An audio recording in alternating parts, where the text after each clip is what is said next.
inintensify nila, mga kababayan, yung kanilang pagsasamantala. Kaya nga iniba ng ating Pangulong Bongbong Marcos yung approach. Binago, binaliktad lahat. Kasi nga po, yung dialogue, bilateral talks, hindi naging effective. Yung pakikipagkaibigan sa inyo, hindi naging effective po. Effective lang po on your favor. Sa amin, hindi.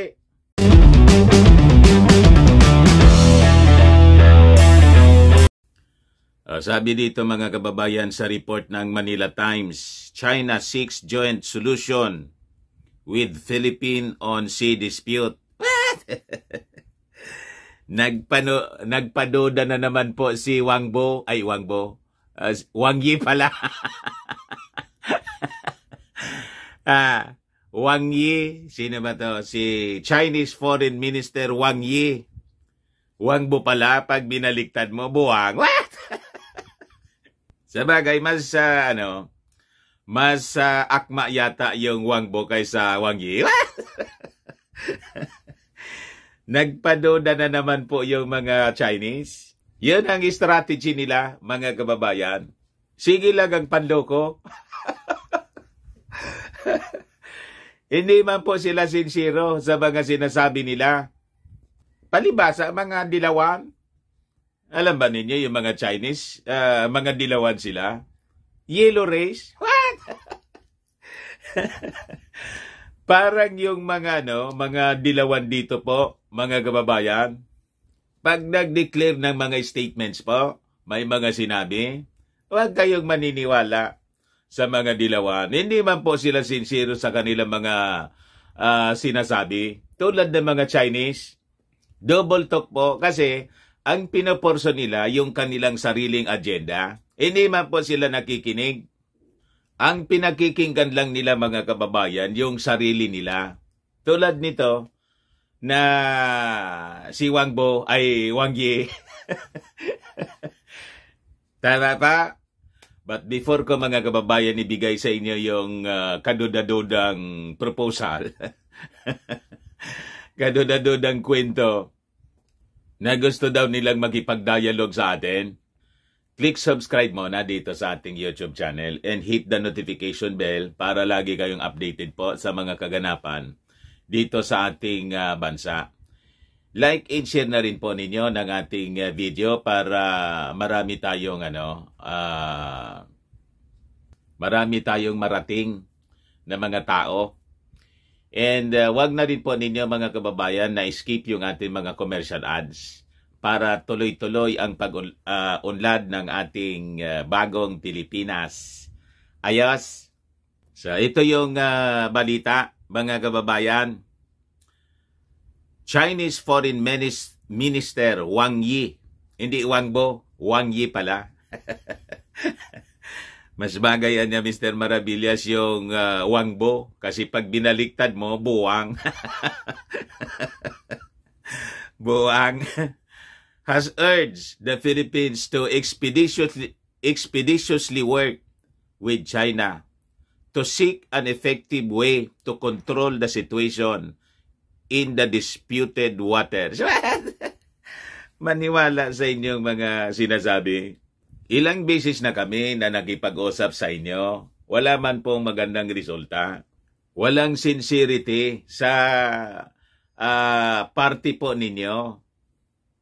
Masisisi ninyo yung mga mamamayang Filipino kung nawala na yung tiwala sa inyong mga Chinese. Iba man po kasi yung sinasabi ninyo sa ginagawa ninyo. Yun ang problema. Yan kasi yung natura ng mga dilaw. Mga Chinese, dilaw sila eh. Yellow race. Tulad ng mga dilawan dito, karamihan sa mga supporters ng mga dilawan po, pati yung dilawan talaga, si Coricong, Chinese. Kaya pari-parehas po ang ugali nila. Sabi rito sa amin, daing kamugtakan na kauron. Walang kwentang kausap. Kasi yung mga pananalita nila, mga kababayan, hindi mo pwedeng panghawakan. Parang yung, para lang si Maudigs, hindi mo pwedeng panghawakan yung kanyang mga sinasabi. Kasi nga po, baliktad yung sinasabi nila sa ginagawa. Ganon. Sabi rito, Wang, who is also a member of the Political Bureau of the Communist Party of China, Central Committee has exchanged views with dignitaries of Singapore, Malaysia, on the current situation in the South China Sea, and clarified China's position during his visit to the two countries on Thursday and Friday. Ngayon, ano daw sabi? Wang noted that China has repeatedly expressed its willingness to resolve differences with the Philippines through bilateral dialogues. Trinay namin po many times. Mamaya ipakita ko sa inyo yung mga bilateral dialogues na ginawa ng previous administration.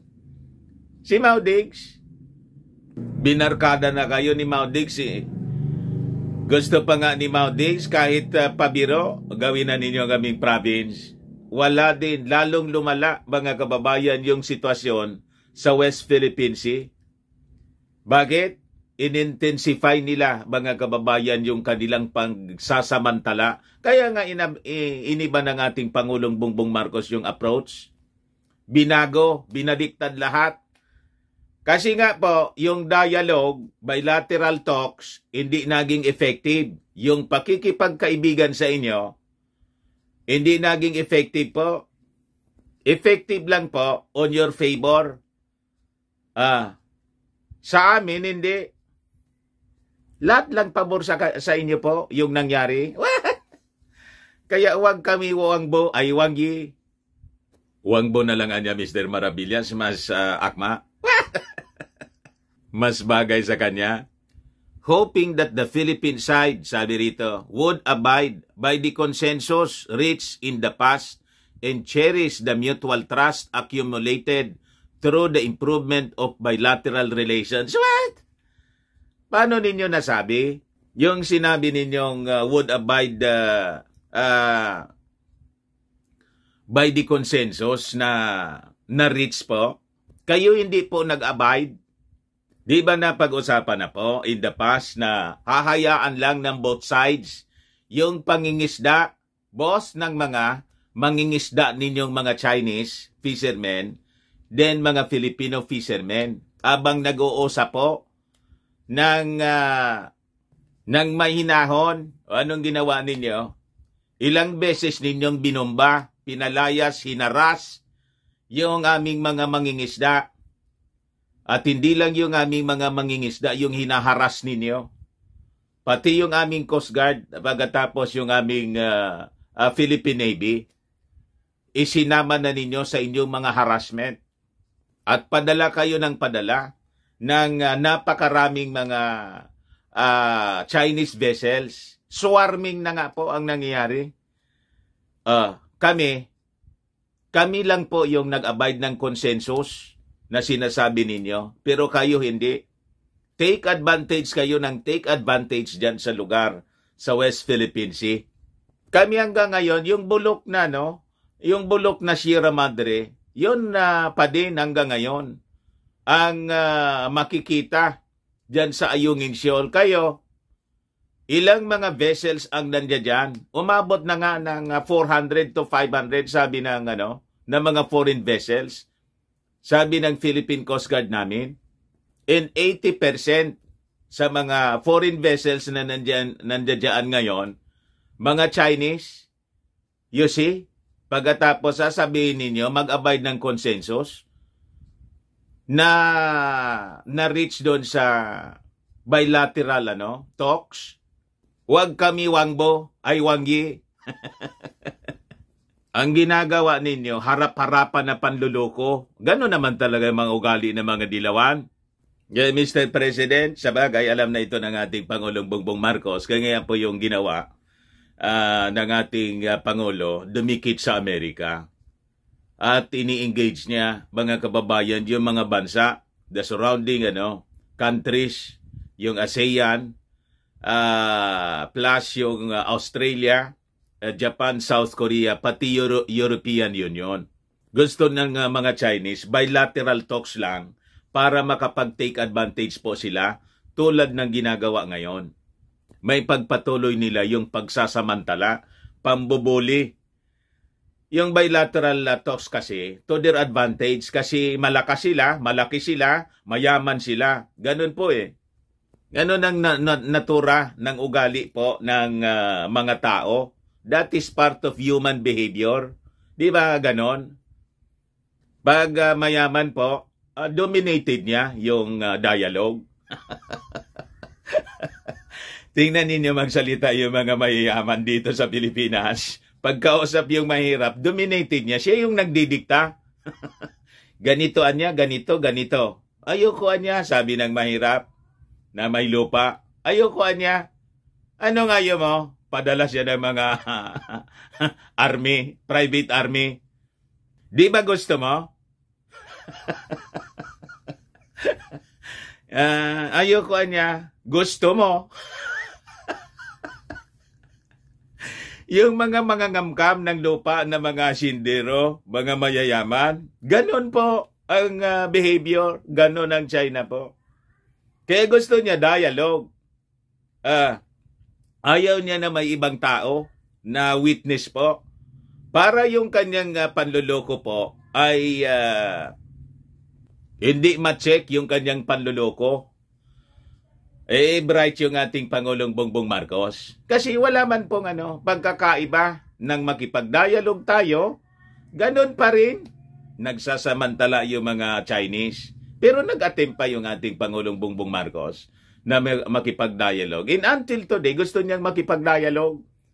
Kaya lang, with the presence na ng ating mga kaibigang bansa, para may testigo po, hindi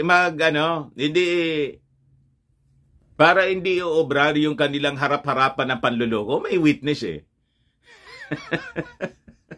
Mga sinungaling yung mga Chinese po eh. Tulad nito, sabi ni Wang Yi.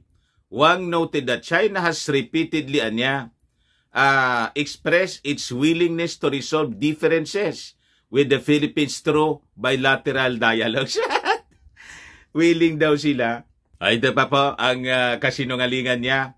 Sabi niya rito, over the years the situation in the South China Sea has achieved overall stability. Ano yung stability na sinasabi ninyo? Stability sa inyo. Pero dinidestabilize ninyo yung region, yung South China Sea, with your presence, with your constant harassment na ginagawa sa amin. Tapos sasabihin ninyo, overall stability and provided a favorable environment daw for the respective development of regional countries with the joint efforts of China in the Association of Southeast Asian Nations. Galit nga po sa inyo yung mga ibang bansa sa Southeast Asian Nations kasi nandyan yung inyong pagmamalabis. Tapos sabay blame niya mga kababayan sa Amerika. Lagi niyang pinag-iinitan yung Amerika kung saan may mutual defense treaty sa atin. Ang ibig niyang sabihin mga kababayan siguro, itong mga Chinese, na dumistansya tayo mga kababayan sa Amerika. Sabi niya rito, Wang said, the United States and some other forces, however, are constantly making waves for fear that the South China Sea will no longer be chaotic. What? He noted that they have used the Rinai Jiao, Ayungin Shoal, yun ang tawag nila mga kababayan, issue recently to fan the flames, stir up troubles between China and the Philippines, fuel confrontation and jeopardize the peace and tranquility of the South China Sea in a bid to serve their own geopolitical strategy. What? Sabi ko sa inyo, binabaliktad nila tayo. Sila yung pabiktim, mga kababayan, habang ang katotohanan, tayo yung binibiktima ng mga Chinese. Anong sinasabi ninyo na fan flames and stir up troubles? Sino ba yung nagsasagawa ng trouble sa South China Sea? Na dati matahimik yan, dyan. Kung hindi kayo po, for several decades, matahimik po yung South China Sea. yung West Philippine Sea, yung inyong mga mangingisda at aming mga mangingisda, nagtutulungan sila. And until today, tinutulungan namin yung mga mangingisda ninyo. Last year lang, may mga Chinese na nadisgrasya yung kanilang bangka. Di ba sinagip ng aming napuntang Samar? You see, sinagip ng aming Philippine Coast Guard, sinagip ng aming mga mangingisda. Ganon kami magtrato sa inyo. Dati naman ganon. Both the Chinese fishermen and the Filipino fishermen, nagtutulungan sila, nagsishare pa nga ng pagkain. Sa gitna ng karagatan, naging problematic lang yung South China Sea nang kayo po ay pumunta na dyan at mag-establish ng military base at lagi kayong nagpapadala ng inyong mga milisya at Chinese Navy. Doon nagsimula yung trouble po. Hindi man po kami yung nagsisimula ng trouble dyan or nagsimula ng trouble. Kayo ang nagsimula ng trouble. Tapos binabaliktad ninyo yung kwento. Ito yung sabi nila.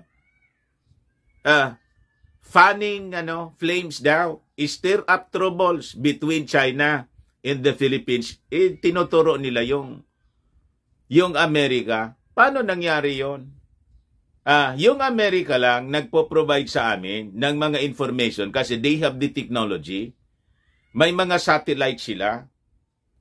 Na-check kasi yung inyong mga pagsasamantala. Pino-provide ng yung video. Pino-provide ng Amerika sa amin yung mga pictures ng inyong swarming, ng inyong mga milisya. Dahil nati-check ng Amerika, sinasabi ninyo, troublemaker yung Amerika dito sa West Philippine Sea. May obligasyon sa amin po, Wang Yi, yung Amerika kasi 1951 pa, may mutual defense treaty sila sa amin. At huwag kayong nagdidikta sa amin kung sino yung dapat barkada namin.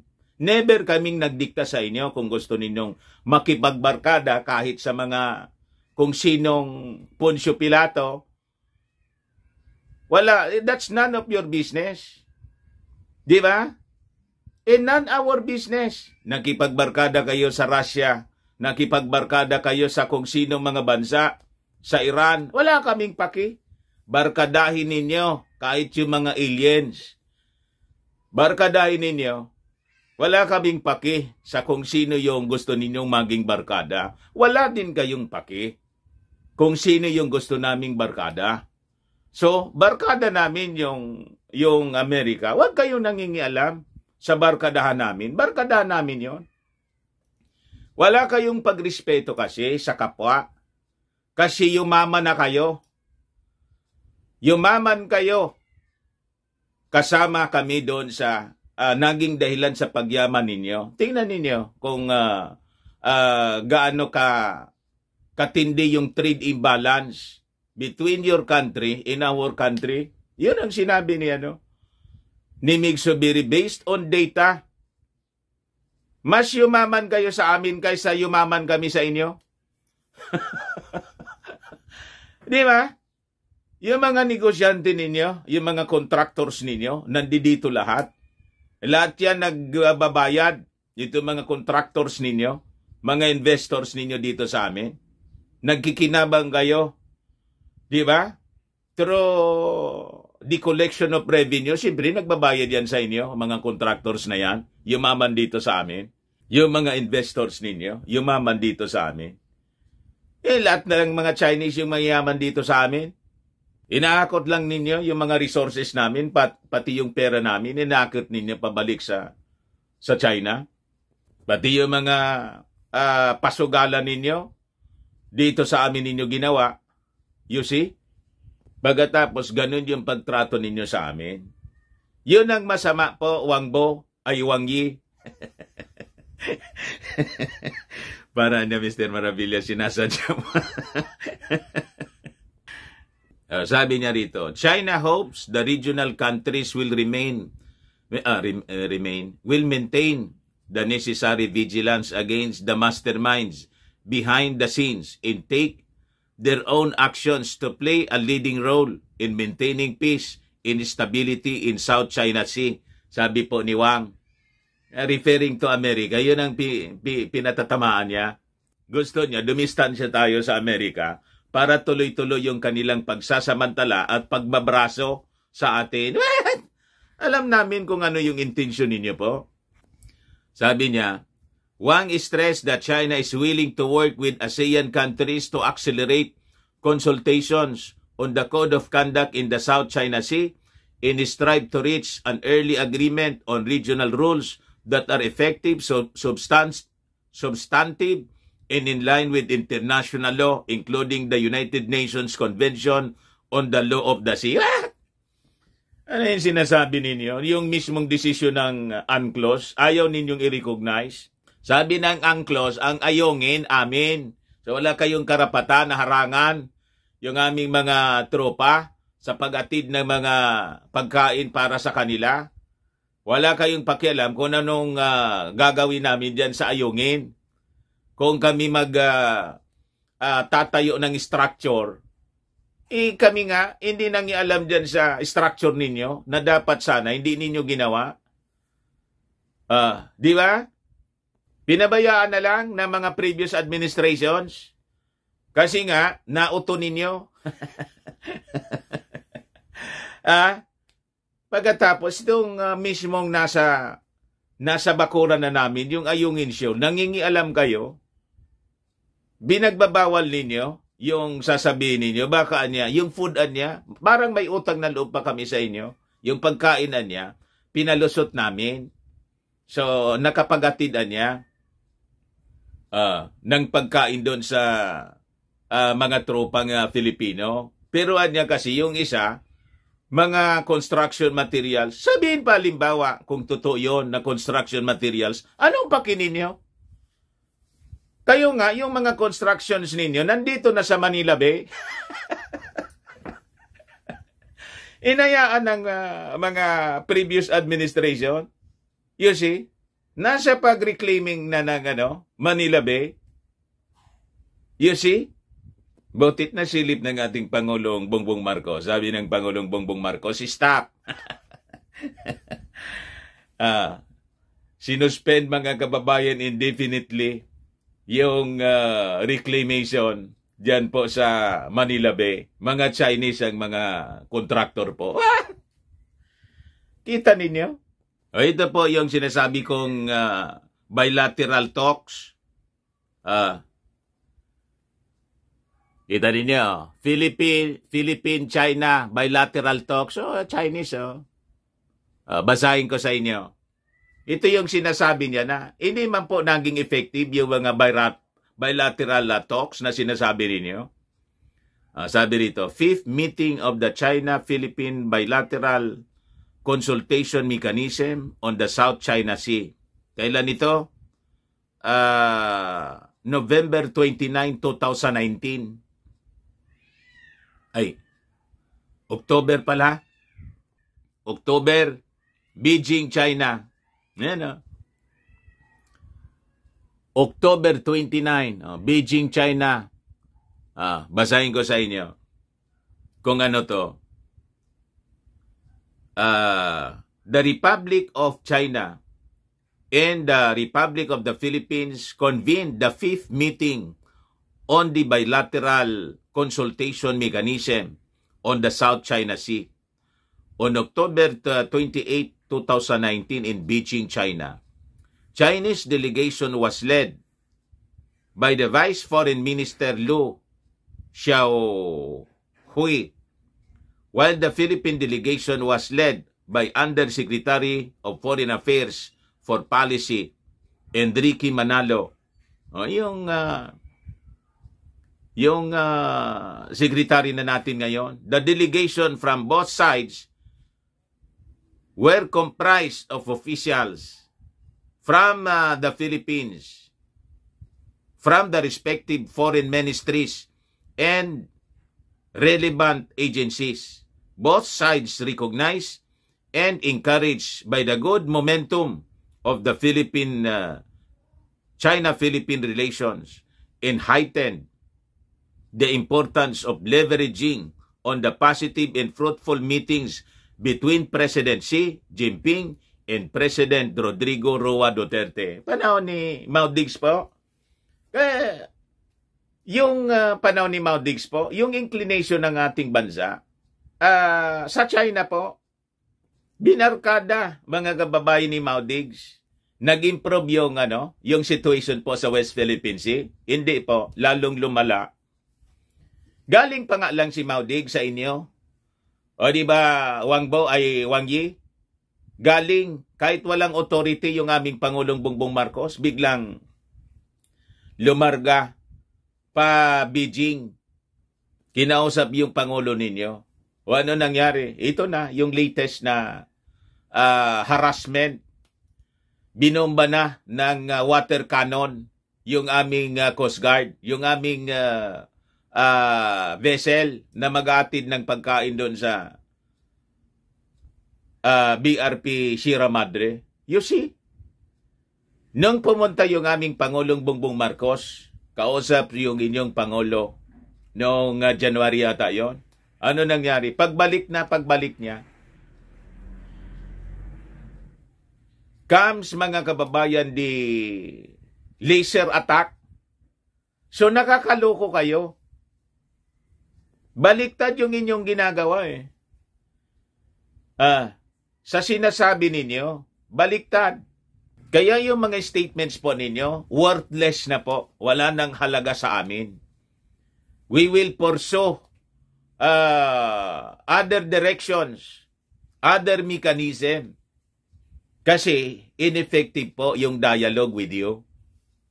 Tama, mali. Masisi ninyo kami kung bakit kami dumikit. Dumikit na kami sa inyo. Umaboso kayo. Kaya ngayon, dumikit uli kami sa Amerika with our President Bongbong Marcos leading the country. Alam namin, basa ng aming Pangulong Bongbong Marcos, gusto ninyo bilateral talks para ang masunod lang po yung inyong mga gusto.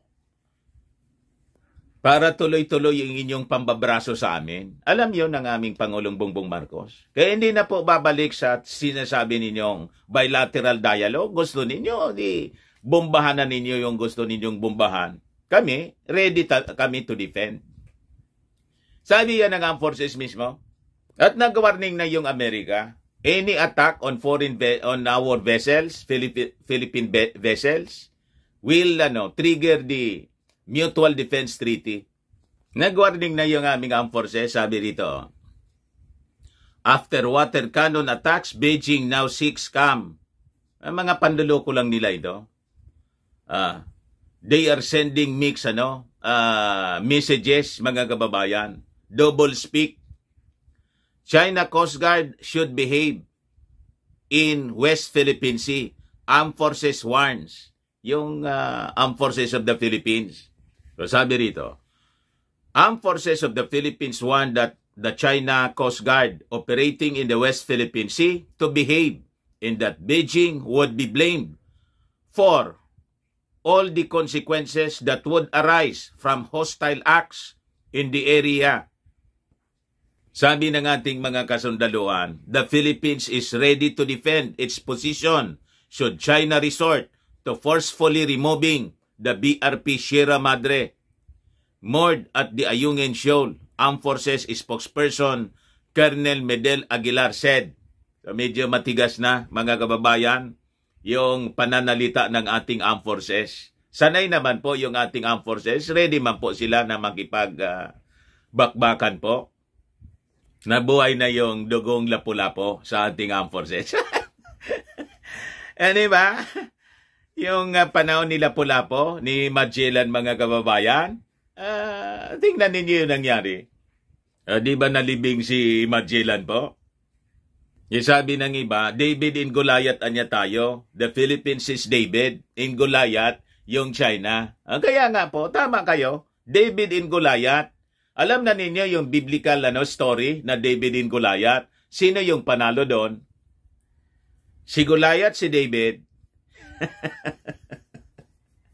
So hindi mo masusukat sa liit, mga kababayan. Di ba may kasabihan tayo ng mga Filipino? Yung maliit ay siyang nakakapuwing. Yung maliit. David and Goliath nga po yung example.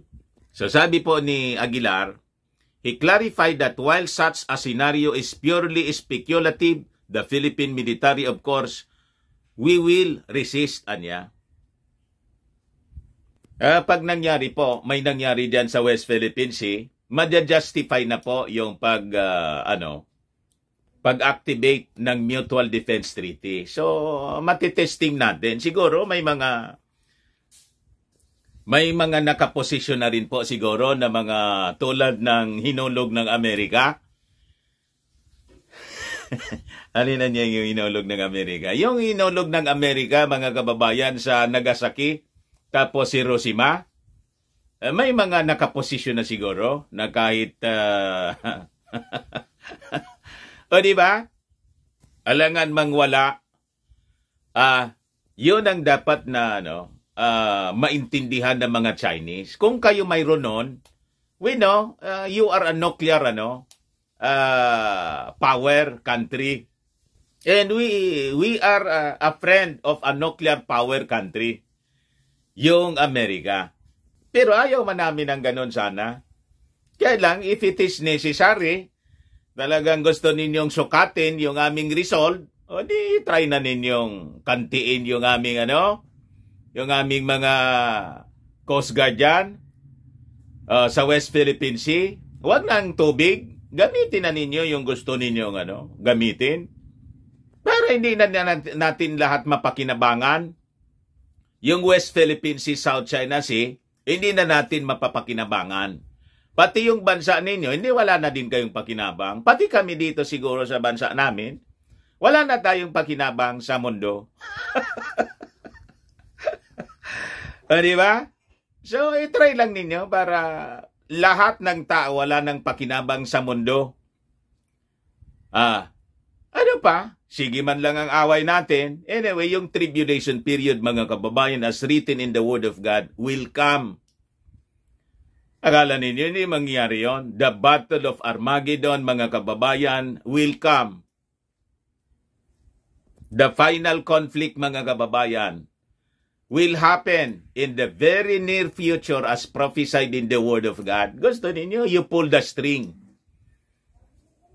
Talagang mangyayari po yan. Huwag tayong matakot po, mga kababayan ko. Kasi sabi mismo sa Word of God, do not be troubled for wars and rumors of wars. There will be wars pala and rumors of war.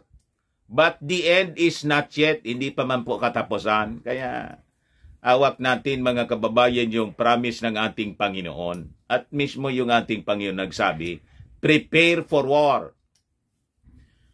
Yan mismo ang sabi ng ating Panginoon. Kaya paulit-ulit kong sinasabi dito po, para hindi po mangina yung ating kalooban. Talagang papasok po tayo sa tribulation period. Magsasabong po yung mga bansa kahit ayaw natin. Sino ba gusto ng gira? Lahat talo po dyan. Pero it will come eh. Kaya sabi ng Diyos mismo, maganda. Alam ba ninyo kung sino yung makakapagtigil lang ng girang ito?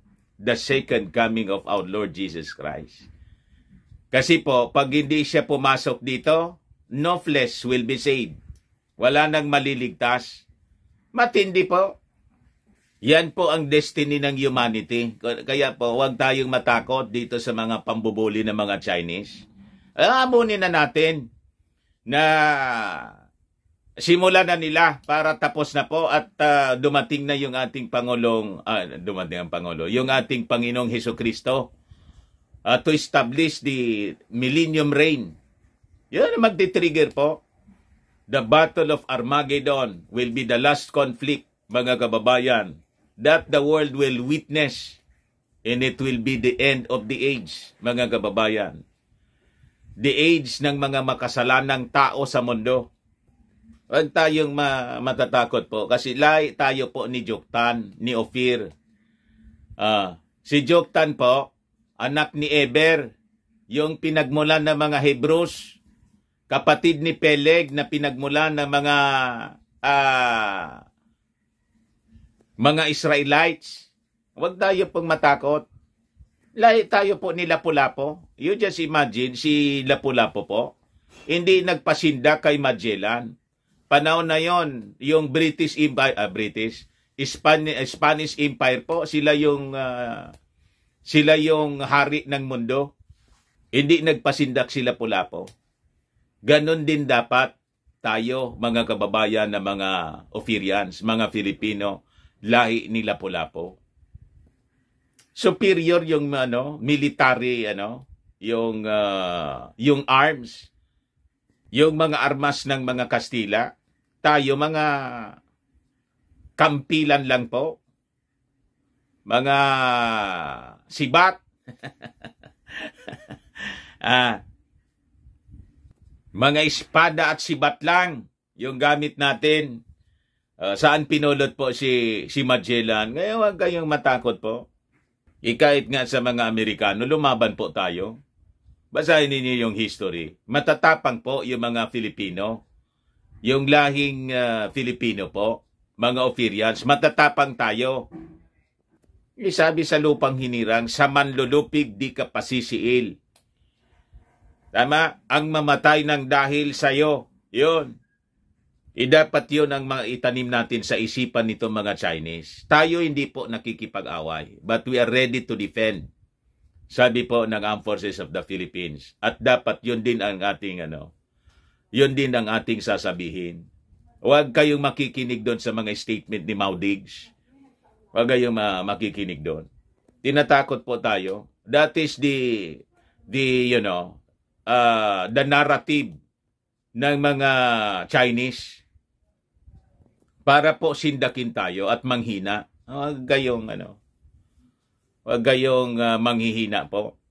Manalig tayo sa ating Panginoong Ama sa langit. Tama? Sa gira po, yung preparations po sa atin. Pero yung victory po ay nasa kamay ng ating Panginoon. Nasa Bible po siya, Proverbs, sabi rito. The horse is prepared for the day of battle, but deliverance and victory belong to the Lord. Maniwala kayo. Nasa Panginoon pa rin. Kaya umasa tayo, mga kababayan, sa kapangyarihan ng ating Panginoon. Sa kanyang protection. Kahit mag-ready pa sila, lahat ng nuclear, i-ready ng mga Chinese. Tingnan natin. Kung maagaw natin yung ilang nuclear nila, wow. Ano ba? Makaagaw lang tayo ng isa. Marami naman tayo, di ba? Marami din tayo. O di, targetin natin yung isa sa kanilang Huwag ko nang sabihin. Yan man lang po, mga kababayan. Huwag kayong pasisindak dito sa mga Chinese na to. We are Ophirians. May lahing mga Hebrew, mga kababayan, matatapang. Tama? O, baka lang gusto ninyo po itong itry. Firmax Firming and Lifting Cream, pinapahid po sa mga pulses in affected area. Mainam po sa paninigas na mga kaso-kasuan. Ito naman po, Automax Radiant Serum. Sa mukha naman yung application. Anti-aging siya. You will look 10 years younger than your age. Sa mga cancer patients naman po, baka lang gusto ninyo itong itry. Nengxia Red Mix Fruit Drink. Hindi man po siya gamot, food supplement siya. Kaya lang, gawa siya mga kababayan sa goji berry. Yung goji berry may anti-cancer properties. Ayos, yung mga inquiries po ninyo, dumiritso na lang kayo sa aming messenger sa Facebook para masagot namin agad. Ako po si Dante Maravillas. Bye-bye po. God bless.